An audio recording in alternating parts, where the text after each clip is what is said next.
It was August of year 1867, the kind of sweltering late summer afternoon when heat shimmered above the tall grass and cicadas droned like a warning. Yet the small crowd of neighboring settlers who gathered that day weren't there because of the weather. They came to watch a spectacle. A man, new to the plains, untested and unknown, was digging a hole in the side of a hill and calling it a home. No one said the word fool aloud, but it hung in the air as plainly as the dust rising from his shovel. Nearby, Mary Harper stood beside their covered wagon, shading her eyes with one hand, their 3 children pressed close to her skirts. They had arrived only 3 weeks earlier, wide-eyed, hopeful, exhausted, and this was not the welcome they imagined when they left Ohio in search of land and a future. Thomas Henderson, whose nearly finished timber frame house stood proudly on the open prairie for all to see, called over with a half-laugh that carried just enough edge to cut. "You're truly set on livin' in a hole like a prairie dog, Harper." Amused smirks and raised brows spread across the faces of the onlookers. Henderson had hauled lumber over 40 miles from Omaha at no small expense. To him and to most settlers, a proper house meant walls of wood, a roof above your head, and respect from those around you. It meant civilization, and whatever Harper was doing looked nothing like that. Harper didn't rise to the bait. He drove the spade into the sod again, lifted a thick mat of roots and soil, and set it aside with calm, deliberate movements. He had heard the comments since the day they arrived. Whispered first, now louder. A hole in the dirt, no windows, no light. That poor family. The plains had a way of stripping people bare, not only of possessions, but of pride. But James Harper had no space for pride. He had space only for survival. The Harpers had come west under the promise of the Homestead Act of 1,862 and 160 acres of land in exchange for 5 years of living on it, improving it, and farming it. For thousands of families like theirs, it was a chance they might never have again. But dreams didn't build shelter, and on the Great Plains, very little else did either. There was almost no timber to speak of, the occasional cottonwood or willow, twisted up along creek beds, barely thick enough for a fence post, let alone a house. Lumber had to be purchased and hauled for miles by wagon, expensive, time-consuming, and nearly impossible for a newcomer with limited money and no time to spare. Harper carried $67 in total savings, a wagon, 2 oxen, essential tools, and enough provisions to keep his family alive until spring. A timber cabin would consume nearly all they had, and winter was coming faster than anyone wanted to admit. So, he turned to what the plains did offer: earth. Thick, unbroken sod, packed with roots that had held the prairie together for centuries.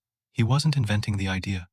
Other homesteaders had done the same, a dugout shelter carved into the earth itself.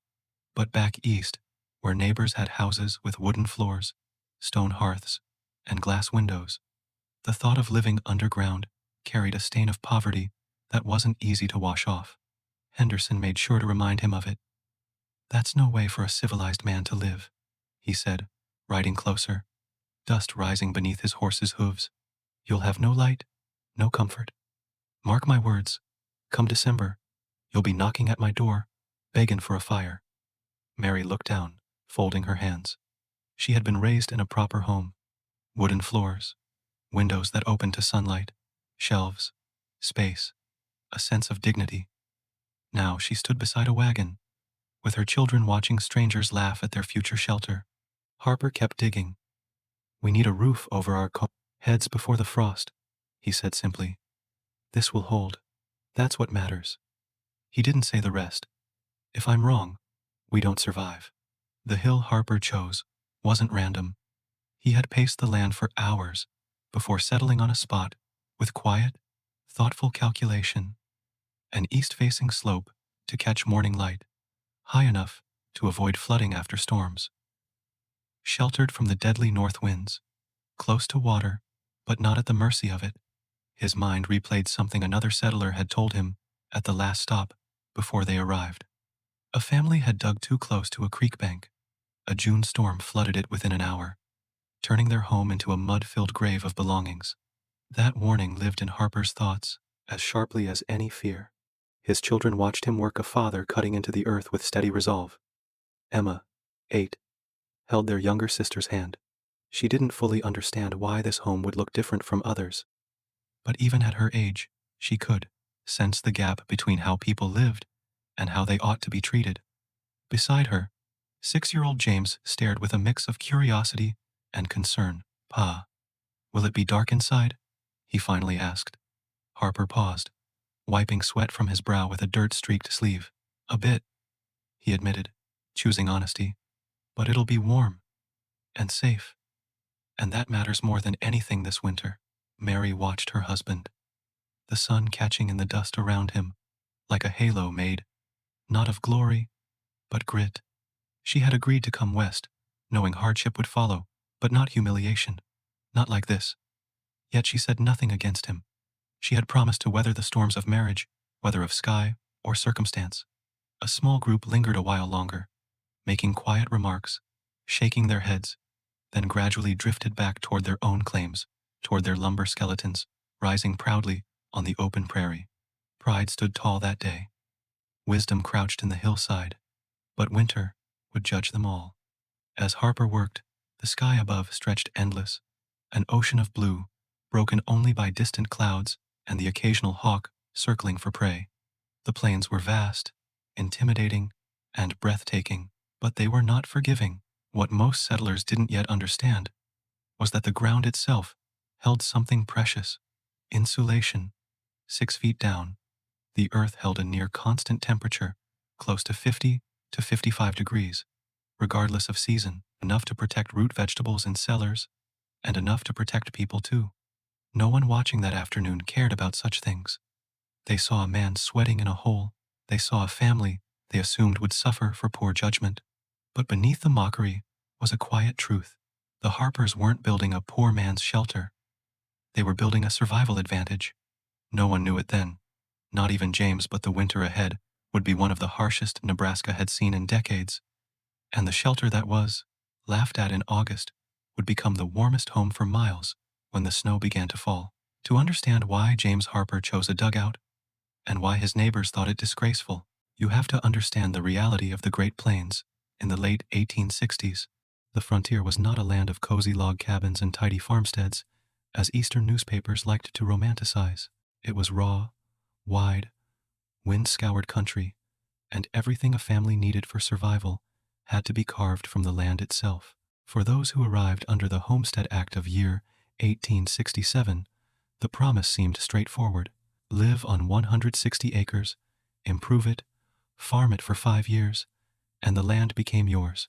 Simple on paper, brutally difficult in practice. The law didn't provide houses, tools, livestock, or seed. It provided only a chance. Everything else came from a settler's back, wallet, and will. The truth about timber on the plains was harsh. Back in Ohio, Harper had built a respectable cabin with his own hands, oak logs notched tight, a stone hearth for heat, a shingled roof to keep out the rain. But that kind of home was a memory now, and the Nebraska prairie offered no such materials. The nearest usable timber stood along the Platte River in scattered pockets, and even there, it was thin, twisted, and poor for construction. To build anything like Henderson's rising timber house, lumber had to be purchased and hauled from 40 miles or more, usually from Omaha, and that came at a cost. Settlers felt like a hand around their throat. $20 per 1,000 board feet of lumber. A modest house required around 3,000 board feet. That meant about $60 for lumber alone. Add nails, windows, hinges, and stovepipe, and the cost rose another $10 to $15. For a new homesteader with only a few dollars to their name, $70 could mean the difference between lasting until spring or starving before Christmas. Most families arrived with between $50 and $150. Total money meant to cover food, livestock feed, equipment repairs, seed for planting, and emergencies. Burning nearly all of it on walls and a roof was a risk many couldn't recover from. Harper, with just $67 to his name, refused to gamble everything on appearance and pride. Building a timber house didn't just cost money, it cost time. Weeks of hauling, cutting, fitting, and building would steal precious days from the most crucial task of all, breaking sod for crops. A homesteader needed to plow and plant 30 to 40 acres in the first year just to stand a chance of proving the claim. Every day spent on building a house was a day not spent preparing the ground for survival. And the clock was already ticking. The Harpers arrived in August. In 2 months, the prairie would freeze solid. Henderson could afford to build a house first, because he'd come west with more money and supplies. But most families were like the Harpers, ordinary people who had sold nearly everything just to reach the frontier. Some settlers learned too late that what they thought was a home was actually a financial trap. By year 1867, new arrivals faced 3 realistic options for shelter on the plains. A timber house was dry, bright, comfortable, and carried social status, but it was expensive, drafty, hungry for fuel, and slow to build, costing $60 to $100. A sod house, or soddy, offered more space, better light than a dugout, and sturdy walls. But it was labor-intensive, and roof leakage was common, costing $10 to $20. A dugout was fast, the cheapest, the warmest in winter, and fuel-efficient, but dark, damp, prone to critters, and socially looked down upon, costing as little as nothing to about $7. Most newcomers lacked the money or time for a timber house. Sod houses, built of stacked sod bricks, became popular later, but they required more labor and tools than a dugout, and many settlers saved the soddy for their second year. So, the dugout became the first winter shelter for countless families, though rarely their first choice. People didn't build dugouts because they wanted to. They built them because survival demanded it. Yet pride had a strange power on the prairie. Many settlers came from eastern towns, where success was measured by the house you lived in. Living underground carried the sting of failure, of being less than.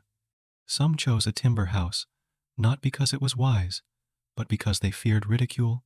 Henderson's confidence came partly from his resources. He had arrived with livestock, tools, and enough cash to cushion mistakes. Others admired him. They wanted his version of the homestead dream, a home that proved they belonged. To them, Harper's choice looked like surrender, but Harper wasn't chasing pride. He was calculating risk. A dugout meant a home in 12 to 14 days, instead of 8 to 10 weeks. It meant warmth through winter, with a fraction of the firewood.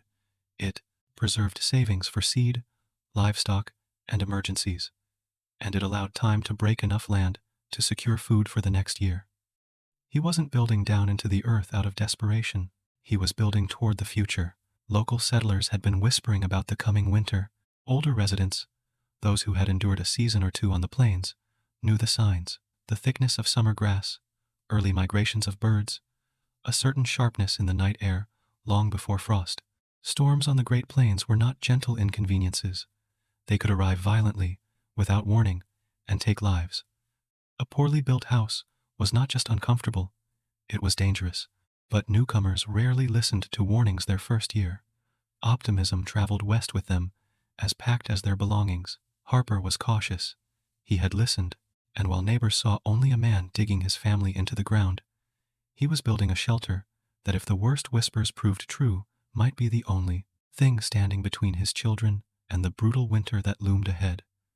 The neighbors saw a man without ambition. What they didn't see, what they couldn't yet imagine, was how quickly the prairie could strip away pride, leaving only those who had prepared to endure what was coming. The next morning, before the sun had fully cleared the horizon, Harper was already back at work. The prairie air was cool in those early hours, the only time of day when labor didn't feel like punishment under the sun. The tall grass swayed gently, as if untouched by yesterday's judgment. This part of Nebraska had never known a plow. The prairie sod was a living armor, root systems, 3 to 6 inches thick, woven so tightly that even a sharpened spade often bounced back on the first strike. Settlers said the sod was tough enough to stop a bullet, and it wasn't far from the truth. Harper drove the blade into the earth again, applying his full weight. A long slice of sod lifted, held together by centuries of intertwined buffalo grass and bluestem. He set each chunk aside with deliberate care. These same strips once cut, would become building blocks for the front wall. This was grueling, repetitive work. Each stroke carved inches, not feet. Progress was measured not in yards, but in sweat. By the fourth day, Harper had carved a cavity 7 feet deep into the hillside. The interior space he marked was roughly 10 feet wide and 14 feet long, cramped for 5 people, but realistic. Many dugouts of the period measured even smaller. Inside, the earth was cool and slightly damp to the touch. The walls were dark brown, almost black, rich with nutrients, the reason so many had risked everything to farm this land. It promised future harvests, but for now, it promised shelter. Mary stepped inside with a lantern one evening to see his progress. Her eyes adjusted slowly to the dimness. "It feels close," she admitted quietly. "It'll feel safer when the wind comes," Harper replied. She nodded. She had known fear of the unknown before. The decision to leave Ohio, the long journey west, the endless prairie nights where stars looked close enough to fall on them. This was just a new kind of unknown. Harper didn't want his family sleeping on loose dirt. A dry, hardened floor made a dugout more livable and less prone to dust. So, he scraped the soil level and packed it down firmly. On a trip to another settlement, he had seen a technique used by other homesteaders. The floor was dampened, swept smooth with prairie grass brooms, left to dry, and the process repeated several times.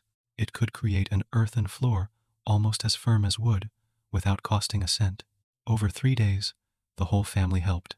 Water was hauled in buckets from the nearby creek. Mary and Emma swept in gentle rhythm, smoothing the surface as the boys carried away stones left behind. Small hands, unskilled but eager, made themselves useful. By the end, the floor was surprisingly solid, dry, flat, and suitable for bedding, chairs, and a table. It wasn't Ohio, but it was a start. Only one wall needed to be built, the side facing outward. The other 3 sides were embraced by the hill itself. To keep the cost low, Harper chose sod blocks instead of wood. Many homesteaders did the same. He hitched their oxen to the breaking plow and turned long strips of sod across a small section of their claim. Then, with a spade, he cut the strips into 2-foot sections, each weighing around 50 pounds. Stacked properly, the blocks formed a wall strong enough to withstand prairie winds. Harper staggered them like bricks, a technique masons used to create stability. Bit by bit, the wall rose, 10 feet wide, 7 feet high. He left space for a door and a small window they had purchased in Omaha. The window had cost $5 precious, extravagant for a dugout. But Mary had insisted. "I can bear hardship," she had told him, "but not darkness without end." A single pane of real glass felt like civilization. On the 8th day, while Harper worked on fitting the door frame, Henderson stopped by again, this time with his wife, who sat atop their wagon, looking over the scene with cautious pity. "I'll grant you're making progress," Henderson said, rubbing the back of his neck as he surveyed the sod wall. "But a wall of dirt's still dirt. Come winter, it won't hold the cold out. Timber breathes, James. Timber lasts. This," he gestured to the dugout, "this is temporary, at best." Harper kept his tone calm. "Earth holds steady, keeps warmth in, keeps cold out. That's theory," Henderson muttered. "Prairie storms don't care for theory." From the wagon, Mrs. Henderson gave Mary a polite, strained smile, the kind one gives to someone making a mistake they cannot prevent. Mary returned a thin, steady look. "We'll be fine," she said simply, and with dignity. It wasn't defiance, it was quiet resolve. If the dugout failed, it would be at the roof.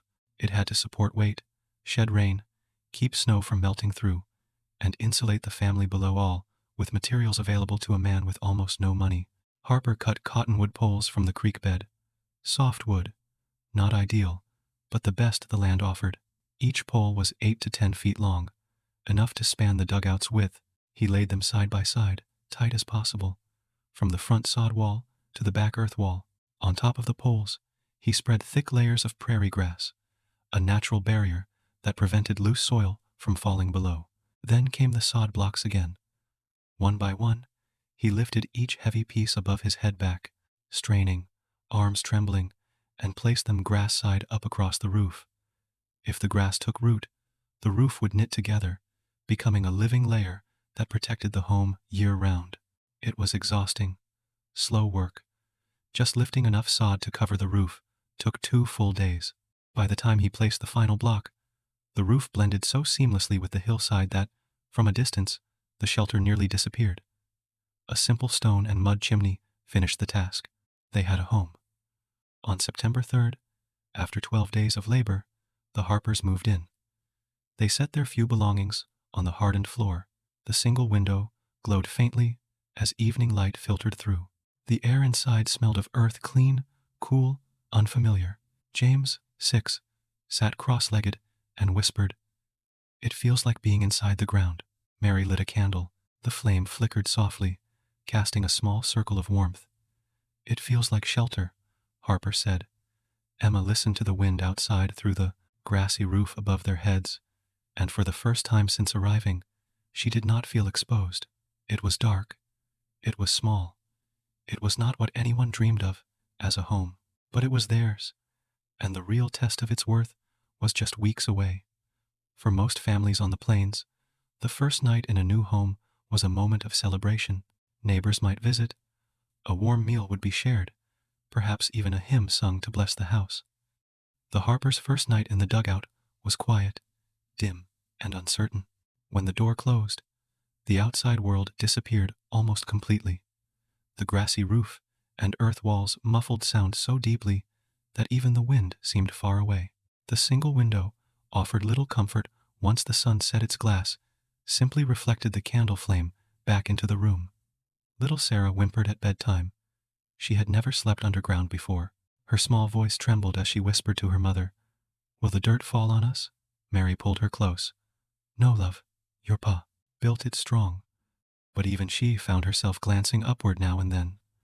Emma and James lay on quilts beside them, the family's bedding unrolled across the packed earth floor. Privacy was impossible. Every breath, every movement was shared. The dugout was a single room, a single space, a single life. Still, there was warmth in knowing the wind lay outside and not upon them. Morning brought a shift. With the door open, the dugout seemed less like a burrow and more like a shelter. Cool air drifted inside. The earthen smelled damp, mineral-rich, mixed with the aroma of cornmeal cakes Mary cooked over the small stove. They began the slow process of adapting. Bedding was rolled away each morning to make room for meals and chores. Clothes were stored in a single chest rather than in wardrobes or drawers. Cooking was done by the doorway for light whenever possible. Some moments were unexpectedly pleasant. With the thick earth insulating them, the dugout maintained a steady temperature. While the outside mornings grew colder with the approach of autumn, the interior remained mild, no biting draft to rush them through breakfast. James stepped outside and hugged himself against the chill, then darted back inside with surprise. "It's warmer in here than outside." Harper smiled. "That's the earth holding the night out." The children began to understand what their father had seen all along. The ground was not their enemy. It could be their ally. Yet for every comfort, there were hardships. No one living in a dugout pretended otherwise. The first hardship was darkness. Even during the brightest hours, the dugout felt dim. The single window lit only a small section of the room, and when the door was closed against wind or dust, candlelight became their sun. Candles were precious. Lamp oil was precious. Light was rationed. Mary learned to do most of her sewing near the doorway. She saved even the smallest candle stubs, melting them into new ones when enough scraps collected. In the evenings, the family gathered close around a single flame, voices naturally lowering to match the soft light. Children on the plains often grew up unafraid of the dark by necessity. Emma tried to be brave, but the nights felt longer here. The second hardship was dampness. Moisture was the enemy of comfort and of health. The earth walls breathed, drawing in and releasing moisture according to the weather. On some mornings, a faint sheen of condensation formed on the ceiling, gathering into droplets. Mary began hanging sheets from ropes across the ceiling to catch the drips. Each morning, she wrung them out and rehung them. Bedding was aired outside whenever the sun allowed. It wasn't pleasant, but it was manageable, and it was far better than being cold. The third hardship was dirt and critters. A fine layer of dust settled constantly. Bits of soil filtered through the grass layer of the roof. Despite Harper's careful work, Mary swept daily. The broom became her most used tool after cooking utensils. And the dugout was not theirs alone. Mice found the walls inviting. Spiders lived in corners. Once, a small garter snake drawn by warmth slid from a crevice, causing Sarah to scream. Harper killed 3 such snakes before winter. These were realities of earth-sheltered living. She wrote of them in letters and diaries, often in tones ranging from frustration to uneasy acceptance. A dugout demanded tolerance. Yet, in the evenings, something unexpected happened. With the wind reduced to a distant hum, the dugout felt calm. The prairie, so vast and overwhelming by day, fell away at night. Inside that small space, the family spoke more softly, read aloud when they could spare the light, and shared stories. The world shrank to a manageable size, and for a few hours, the hardship felt less heavy. The children grew accustomed to the earth home faster than Mary. By the second week, James was proudly showing visitors the roof that's made of grass, and Emma announced that the dugout was cozier than the wagon. Mary took longer to adjust. She missed windows. She missed sunlight in the mornings. She missed the feeling of a house raised off the ground. Yet she could not deny the dugout's strengths. When the first sharp winds of autumn whistled across the prairie, carrying dust and chill with them, the dugout remained steady. No trembling boards, no rattling shutters, no drafts licking at their ankles. Mary watched the children sleep one night, cheeks pink with warmth, breaths soft and even, and whispered a quiet prayer of thanks that they were sheltered. Hardship could be endured when her children were safe. Through September and October, Harper split his time between improving the dugout and beginning the essential work of breaking sod for spring planting. Every acre he turned over before the first freeze meant a faster start come spring. But with each passing week, the wind sharpened, the days shortened, and the prairie grasses shifted from summer gold to brittle winter gray. Neighbors continued building their timber houses, but progress slowed as the cold set in. Henderson's walls stood firm and impressive, but already, gaps between planks hinted at drafts to come. No one said it aloud, but a quiet awareness began to settle in among the homesteaders. Winter was approaching faster than anyone liked to admit. The dugout had sheltered the Harpers from autumn winds and cold nights. But autumn was only a warning. The true test was coming, the kind of winter that spared no one unprepared. Winter did not arrive all at once on the Great Plains. It crept in slowly, in hints and warnings. A colder dawn than expected, a thin crust of frost along the creek bank, the sudden absence of meadowlarks at sunrise. By late October of year 1867, every homesteader felt the shift. One morning, as Harper stepped outside, his boots crunched through a skin of ice that had formed overnight. The sun had not yet touched the prairie, and the horizon shimmered with a thin silver line. He paused, breath fogging in the air, and knew the season of testing had begun. Inside the dugout, the temperature remained steady, cool, but comfortable. Mary noticed it first. "It's warmer in here than in the wagon was," she said, rubbing her hands together. There was relief in her voice, but also a new tension, because warmth in October was not the same as warmth in January. When the first storm came, it arrived with little warning. A bitter north wind swept across the open land, bending the grass nearly flat. By midday, snowflakes whipped across the prairie, like needles dry, stinging, relentless. The Harpers sealed the dugout door and lit a small fire in the stove. They listened. In most frontier homes, a storm was something one heard. Inside, wind rattled windows, boards creaked, snow sifted through gaps. But in the dugout, the storm became muffled like distant waves instead of direct assault. The thick earth walls smothered the wind's rage before it could reach them. The children huddled close, expecting the terrible sound neighbors had warned them of. Instead, they heard a dull hum, ominous, but far away. Sarah, wrapped in a quilt, peered up. "Is it really storming?" Mary placed a hand on the wall. "Yes, but the ground is keeping it out." Outside, Henderson's timber house trembled with the force of the wind. Snow drove against his plank walls, slipping through every unseen gap His children sat near the stove to stay warm, blankets around their shoulders. Curtains fluttered inward from drafts. Frost formed along the corners of the room. In the dugout, the Harpers ate warm beans and cornbread by lamplight. It was not luxury. It was survival with dignity intact. By November, the real cold set in. Days hovered near freezing. Nights dropped below it. Snow came in, waves melting, refreezing, returning heavier each time. Inside the dugout, the temperature held near 55 to 60 degrees, even with only a small cooking fire. The earth worked as Harper had hoped, holding the warmth of late summer deep within it. Their fuel supply remained largely untouched. Between cow chips, dried grass twists, and the small pile of wood Harper had cut, they burned only what they needed for cooking, and occasionally to take the chill off the evening. For their neighbors, the story was different. Wood was already being rationed. Some families underestimated how much fuel a winter on the plains demanded. Timber homes leaked heat and drank firewood greedily. A stove could burn through a week's worth of wood in 2 days. Henderson stopped by after the second storm, face red from wind. "You managing all right in there?" he asked, stamping snow off his boots, trying to sound casual. "Well, enough," Harper replied, opening the door only halfway to keep warmth in.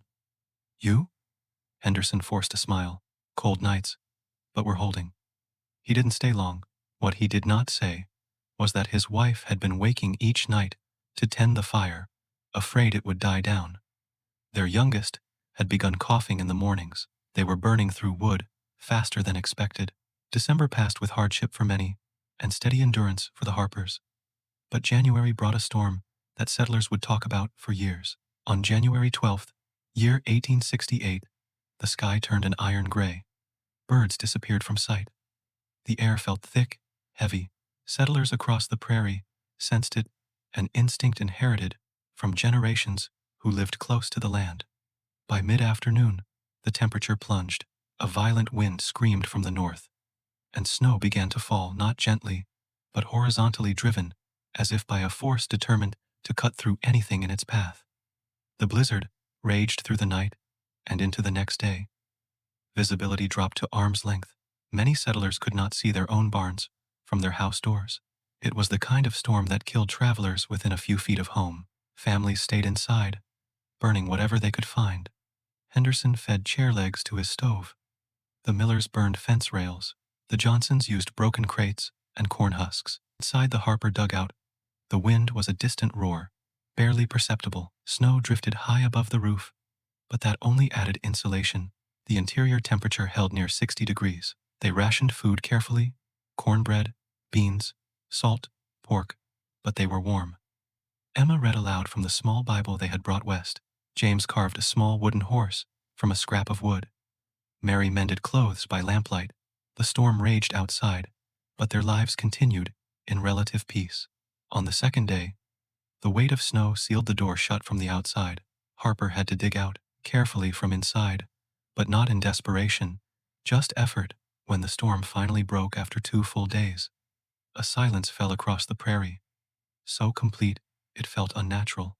The land lay buried beneath snowdrifts taller than oxen. Many settlers found their barns vanished under white hills. Henderson fought through waist-deep snow to check on the Harpers. His face was pale. Exhaustion clung to him. Harper met him at the door. "You made it?" Henderson asked, voice rough. "We did," Harper answered. "Come in out of the cold." Henderson stepped inside and stopped. His eyes scanned the interior, the warmth, the steady air, the family sitting calmly around a small fire. "You burned this little?" he asked, gesturing to the stove. Harper nodded. "Didn't need more." Henderson exhaled, a long, defeated breath. He lowered his voice. "James, I've burned through a month's worth of wood in 3 days. Children haven't slept warm since Christmas. I thought," he paused, pride warring with truth. "I thought you were making a terrible mistake. Looks like I was the one wrong." Harper said nothing at first. Not out of triumph, but humility. "Every man does what he thinks is best for his family," he said finally. "You built what you knew. I built what I had to." Henderson nodded. There was no defensiveness left, only respect earned the hard way. The Harpers were not the only ones who built dugouts, but that winter proved a harsh judge. Stories spread of a family in a poorly constructed timber shack that nearly froze when the roof blew off. Another burned their winter clothes to keep their children warm. One family abandoned their claim entirely, returning east before spring. Those with dugouts, if built well, endured better than most. Darkness, dampness, and mice were inconveniences. Cold was a killer. The storm passed, but its lesson settled deep into the hearts of every settler who survived it. The prairie did not care for appearances. It rewarded preparation and punished pride. For the first time since arriving in Nebraska, word began to spread quietly among the homesteaders. The man who built the hole in the ground might have built the smartest home of all. The blizzard had ended, but its impact lingered like a shadow across the prairie. People emerged to assess the damage. Broken fences, lost livestock, ruined food stores, and woodpiles nearly gone. Snowdrifts, some higher than a man on horseback, reshaped the land. It would take days, weeks, even to recover. But something else had shifted, less visible than the snow. Attitudes. For months, Harper's dugout had been a subject of amusement or pity. Now, neighbors spoke of it in lowered voices, not mocking, but thoughtful. The same families who once smirked when passing the hillside now slowed their wagons, studying how the structure blended into the earth. They had witnessed something undeniable.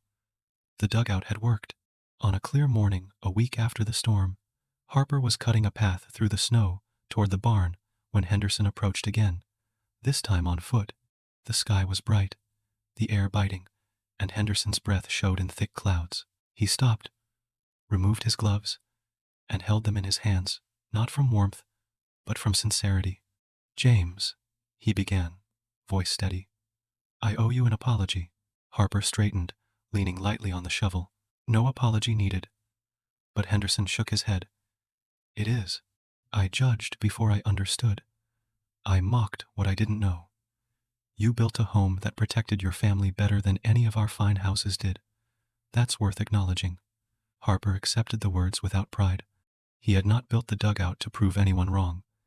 He had built it because his family needed to survive. Still, the respect meant something not for his ego, but for the legitimacy of the choice many settlers would soon face.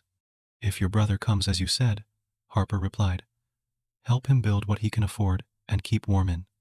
That's what matters." Henderson nodded. "I will." That simple conversation marked a turning point, not just for the Harpers, but for the settlement. Pioneer communities were small, and news traveled fast, faster still, when hardship sharpened the lesson. Families who had suffered through freezing nights, burnt furniture for fuel, or lost livestock wanted to know how the Harpers had stayed warm. Soon, a quiet stream of visitors came not to gawk, but to learn. They asked how deep he had dug, how he kept it from flooding, what he used for the roof, and how much wood he burned. Harper shared the answers freely. He didn't hoard knowledge. On the frontier, a person's survival often depended on the guidance of others, and in return, that guidance came back when needed. He explained the key principles he had relied on.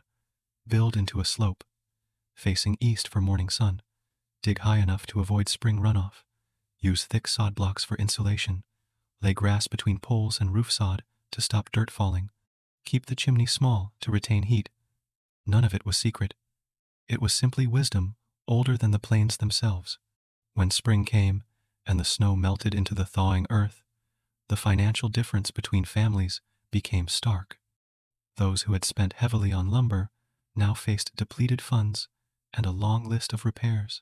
Some would need credit to buy seed for planting or flour to stretch until harvest, a dangerous start to a homestead. Harper's ledger, by comparison, told a different story.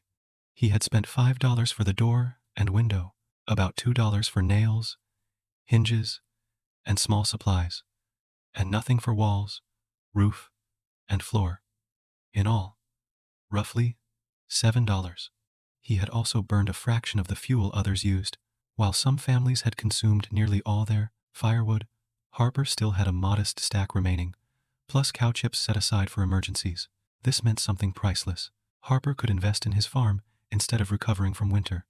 He had protected his most valuable asset, his limited money. When the ground softened, Harper returned to the field to continue breaking sod, already ahead of many neighbors. He aimed to plant 40 acres of corn, a realistic goal that first year, for a man with only 2 oxen. Every swing of the plow that spring carried a quiet advantage, earned by the decision he made the previous August. By late spring, conversations among homesteaders had changed tone.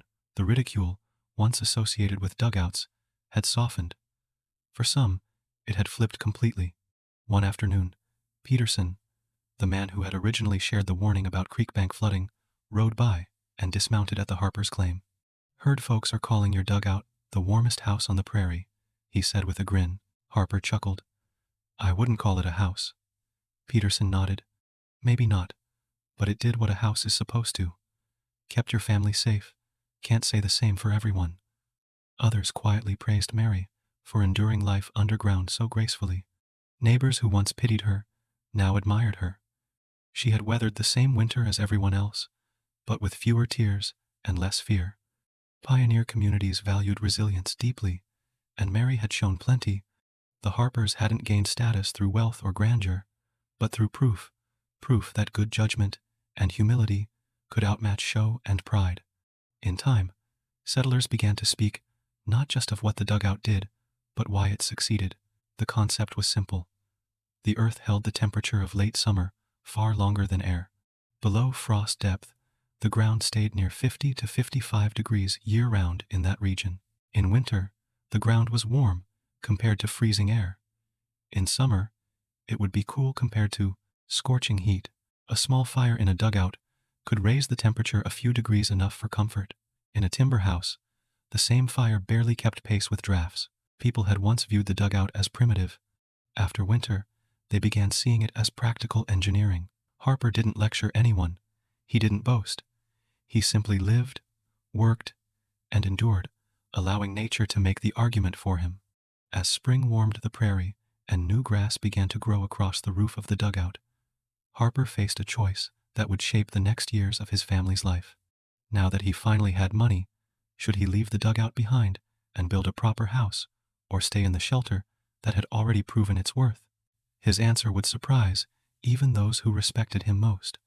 Spring of year 1868 arrived like a long exhale. Snow melted into the warming earth, filling creeks and saturating the prairie soil.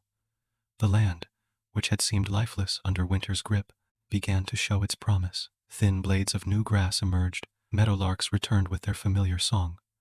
For the Harpers, this spring felt different than the last.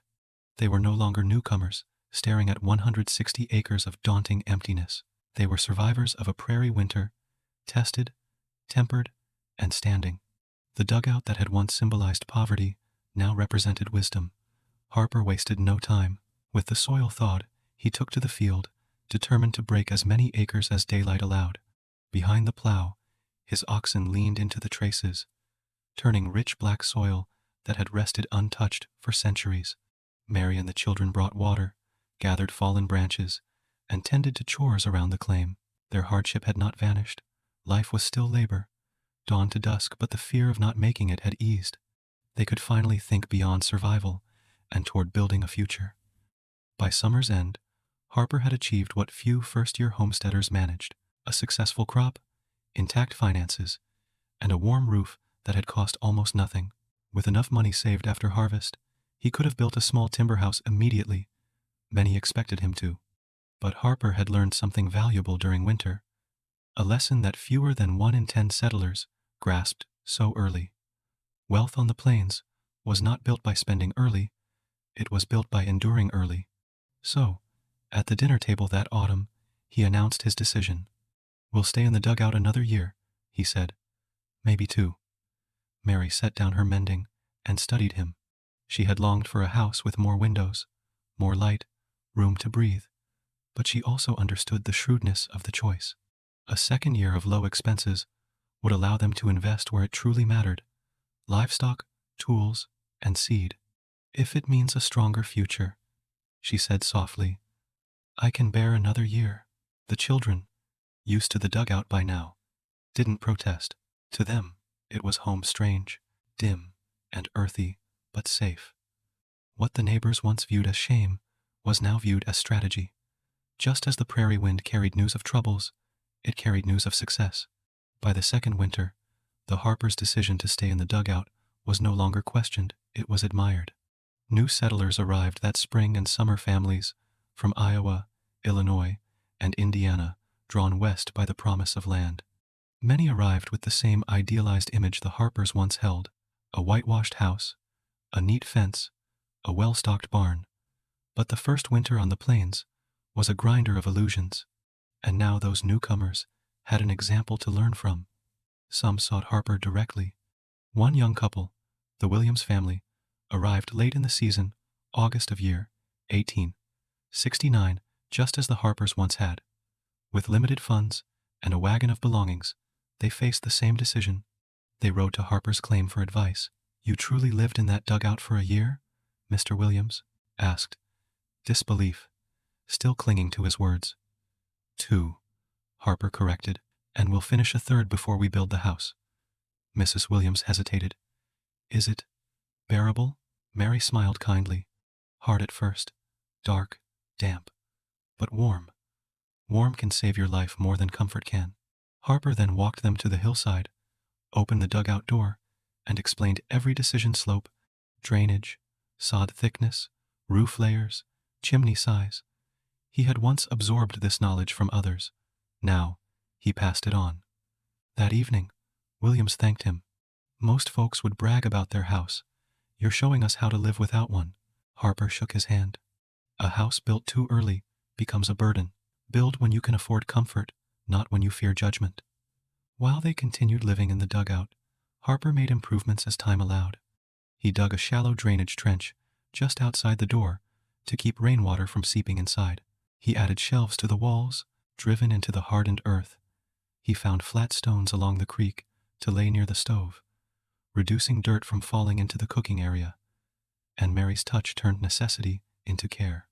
She stitched curtains for the window, hung a small cloth to separate sleeping space from living space, and placed wildflowers in a jar by the doorway when she could find them. Life underground was still hard, but dignity was found in small comforts. The Harpers endured their second winter with even greater ease than the first. Meanwhile, many who rushed to build timber houses continued to pour money into heating costs and repairs. Their homes were brighter, yes, but also colder, costlier, and fragile against the wind. By the spring of year 1869, the dugout had shifted from shame to smart. Some families who could not afford lumber reconsidered. A trend began quiet at first, then more accepted. Harper had not set out to influence the settlement, but resilience is contagious. By year 3, the financial difference was striking. Harper expanded his planting to 60 acres. The yield was strong, and the family's savings grew. With cash in hand, he purchased 2 cows for milk and butter, 2 pigs for breeding, and more chickens for eggs, assets that improved their diet and income. The children had grown, too. Emma was now old enough to teach younger ones their letters. James could handle basic chores alone. Sarah ran through the prairie grass with a laugh that now sounded like it belonged here. The dugout had not broken them, it had strengthened them. Even Henderson, once the symbol of proper homesteading, found himself adjusting his tune. His brother, arriving in year 1869, built a dugout first on Henderson's advice. "You were ahead of us all," Henderson admitted one evening, as he and Harper watched sunset from the slope. "Just trying to survive," Harper said. "Some survive better than others," Henderson replied. By autumn of year 1869, the Harpers finally had what they lacked when they first arrived: choice in how to build, choice in what to spend, choice in shaping the future rather than reacting to it. Harper began planning a house, not a rushed shelter, but a home worth the wait. One with a wooden floor, 4 windows, a stone chimney, and enough space for family and guests. Not extravagant, but well-built, warm, and debt-free. But even as he planned the house, he did not intend to abandon the dugout. It had served them too well to discard. Instead, Harper envisioned a new purpose, one that many settlers would eventually adopt. The dugout would become a root cellar, a vital storage space to keep potatoes, carrots, beets, turnips, butter, and milk cool through blistering summers and cold winters. A shelter that had once protected a family would soon protect their food and livelihood. The dugout had begun as a symbol of humility, even humiliation. Now, it was becoming the foundation, literally and figuratively, of the Harper legacy. And as the first boards of the new house were cut, the hillside that once drew ridicule would soon hold two truths at once: where they started and how far they had come. By the spring of year 1870, the land that had once seemed boundless and empty now bore the unmistakable marks of a homestead taking root. Neatly furrowed fields, a modest barn, grazing livestock, and at last, the rising frame of a wooden house. Not grand by Eastern standards, but solid, warm, and theirs.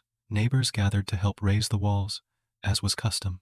Henderson hauled lumber from Omaha in his wagon. Peterson, now seasoned by his own hardships, helped with the framing. Even the Johnsons, though still recovering from early debt, sent their eldest son to lend a hand. On the prairie, survival was shared, and so was progress. When the Harpers moved into their new house, in June of 1870, it felt like sunlight had finally entered their lives, literally and figuratively. 4 windows poured daylight into the rooms. The floor was wood, smooth and dry. There was space for a table, for shelves, for the children's few books and handmade toys. Mary stood at the doorway the first evening, watching warm light spill across the floor from the setting sun. "It feels like a real home," she whispered. But in her heart, she knew the truth. They already had one. The dugout had been a home long before this house stood. Harper did not abandon the dugout. He simply gave it a new purpose, one as vital as shelter itself. Through the summer and fall, he transformed it into a root cellar, lining sections with shelves and digging a deeper pit for storage. As their garden yielded potatoes, carrots, onions, turnips, beets, and as Mary churned butter and collected eggs, the dugout preserved what they would need to survive each winter.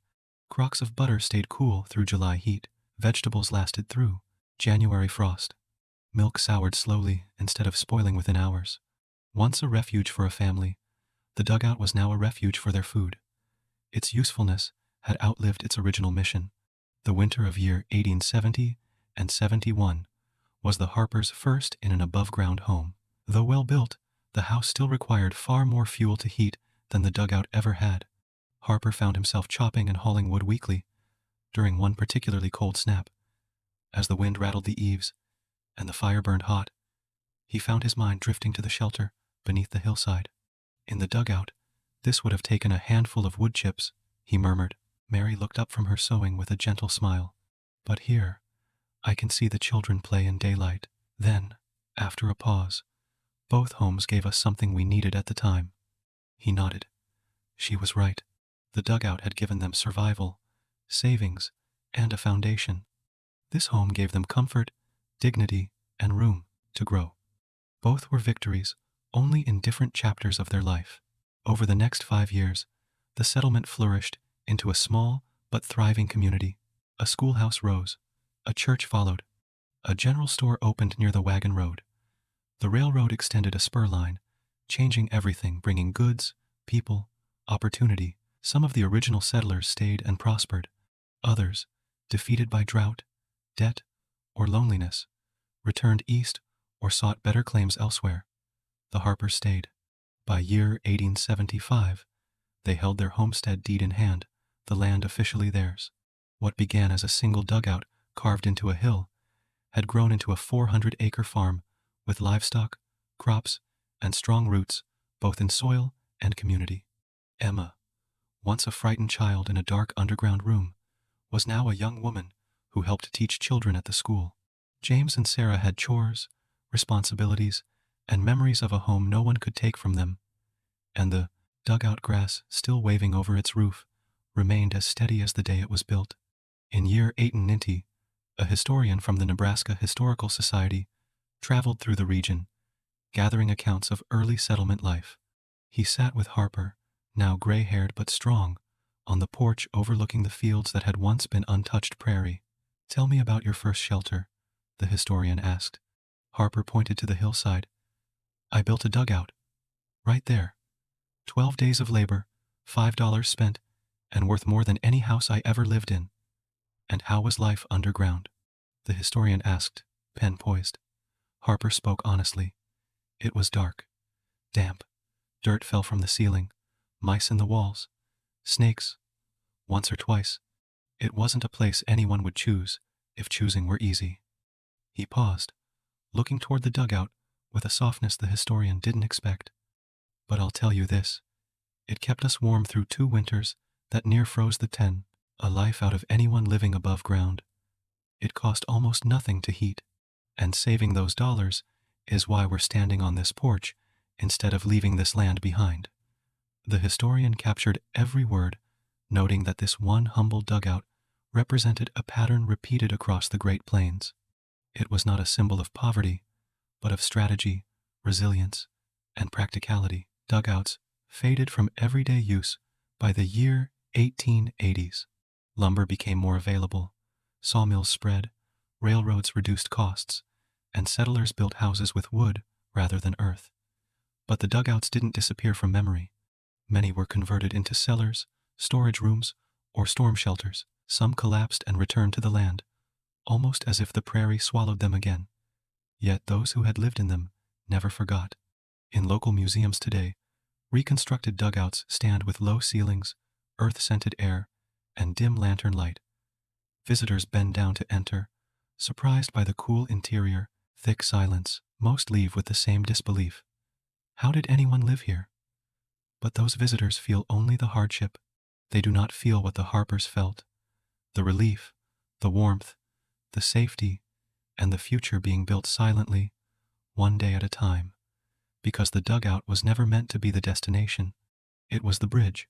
A bridge between arrival and establishment, between uncertainty and security, between a dream and the life built from it. The Harper story is not just about a shelter made of dirt. It's about understanding what truly matters when everything else is stripped away. They learned what the prairie teaches everyone who comes to it. Sometimes the solution that looks the least impressive is the one that carries you through the storm. Sometimes the path mocked most loudly is the one others will follow quietly once truth reveals itself. And sometimes a hole in the ground becomes the foundation of a legacy. If this story left you reflecting on what truly builds a life, not wealth, but wisdom, consider joining us here at Winds of Thought, where we explore the lessons history still holds for us today. They laughed at the dugout when the sun was shining, but when winter came, the earth itself proved that the simplest shelter was the smartest one of all.